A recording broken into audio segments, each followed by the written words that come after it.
To install Premiere Pro Beta, open up Creative Cloud, then go to the very top here where we have this search bar. Type in Premiere Pro. Once you start typing, this might pop up, or you have to type the entire thing, Premiere Pro Beta. You could click on that, and it'll take you to this page right here where at the top it says Apps Premiere Pro and Premiere Rush, but you want to go below where it says Adobe Help Center 2, Premiere Pro Beta. Click on that. That's going to open up a window in Chrome.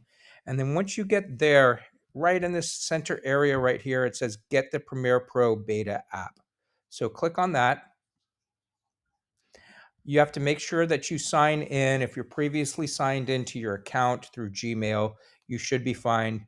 It's going to ask me to open this back up, which is just silly. But now we're back here and we see that we have these betas. Now, don't install any of the other ones. Just come down to Premiere Pro Beta. On mine, it's the third one, and click on Install.